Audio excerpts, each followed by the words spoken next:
NCP के दो गुट होने के बाद ये पूरा मामला चुनाव आयोग के पास चला गया था। उसके बाद जो है जो फैसला आया, उस फैसले की जो विविधता है उन सारी चीजों को लेकर के नजर आया। महाराष्ट्र में भी जो दो गुट था एनसीपी कार्यालय पर, किसका कब्जा होगा और कौन पदभार ग्रहण करेगा, वो नजारा बिहार में भी है। यानी एक अजीत दादा पवार और एक शरद गुट का मामला है।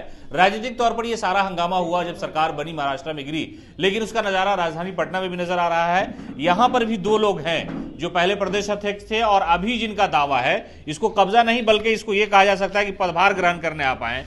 क्या शुभ नाम है आपका और ये लड़ाई है कि बस नॉर्मल बात है? मोहम्मद राहत कादरी, प्रदेश अध्यक्ष राष्ट्रवादी कांग्रेस पार्टी बिहार प्रदेश जी। ये कोई लड़ाई की बात नहीं है। मैंने नोटिस दिया था जी। कि प्रदेश कार्यकारिणी की बैठक 17/2/2024 दिन शनिवार को आहूत की जाएगी, जिसमें प्रदेश कार्यकारिणी के जितने भी सदस्य, हमारे माननीय सदस्यगण हैं पूरे प्रदेश में, वो आएंगे और हम लोग कुछ राजनीतिक, आर्थिक, शैक्षणिक और सामाजिक प्रस्ताव लेंगे आगामी लोकसभा चुनाव के लिए। इस संदर्भ में मीटिंग बुलाई गई थी जिसमें मैं स्वयं भी मौजूद हुआ और हमारे जितने भी, आपने देखा ही होगा, पार्टी के कार्यकर्ता, नेता बड़ी संख्या में मौजूद हैं। ऐसे में कोई ऐसी बात नहीं है हमारे कंसेप्ट में। नहीं, पुलिस की मौजूदगी है यहाँ पर। हाँ, मैंने जो है इस संदर्भ में प्रशासन को लिखा था कि मेरी बैठक है, प्रदेश कार्यकारिणी की पार्टी की बैठक है और जो कार्यकर्ताओं की संख्या है वो 200 से 250 300 के आसपास हो सकती है।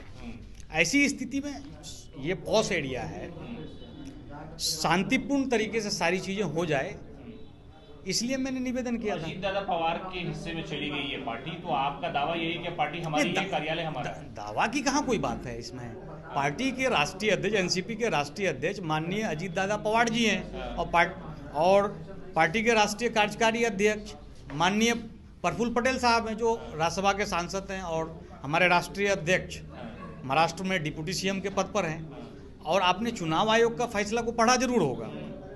उन्होंने क्या कहा अपने वर्डिक्ट में, अपने वर्डिक्ट में स्पष्ट कर दिया कि the real NCP is mister Ajit Pawar group, we are not group now, we are actual NCP, that's why I am here.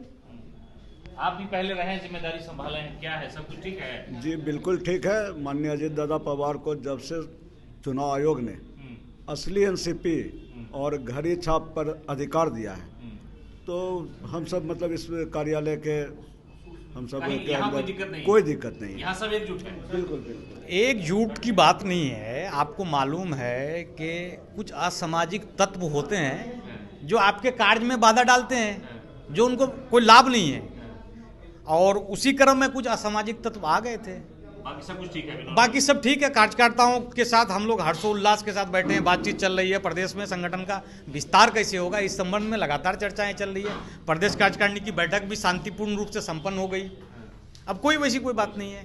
यानी पिछली बार जब इंडिया गठबंधन की मीटिंग इसी राजधानी पटना में हुई थी तो हमने आपको दिखाया था कि शरद पवार इस कार्यालय में आए थे, लेकिन अब कहा यह जा सकता है कि कार्यालय उनका नहीं रहा, इसलिए कि चुनाव आयोग ने जो फैसला दिया वो अजीत दादा पवार के फेवर में दिया और कहा कि असली एनसीपी हम ही थे। और आज ही उनका बयान आया कि अगर मैं शरद पवार का बेटा होता तो शायद मैं बहुत पहले राष्ट्रीय अध्यक्ष हो जाता, लेकिन मैं उनके भाई का बेटा हूं, इसलिए हमको इतनी मुश्किलें हो रही है। लेकिन ये नज़ारा राजधानी पटना में है और इन्होंने कहा कि यहाँ पर किसी तरह का हंगामा नहीं हो, इसलिए पुलिस जो है बुलाई गई है, उनको इन्फॉर्मेशन दिया गया ताकि विधि व्यवस्था और ये सारी चीज़ें जो हैं। लेकिन कादरी साहब का कहना है कि जो एनसीपी पहले असल थी उस पर मोहर लग गई और हम लोग असल हैं। चुनाव और संगठन को लेकर के मीटिंग बुलाई गई थी, सब कुछ ठीक ठाक है।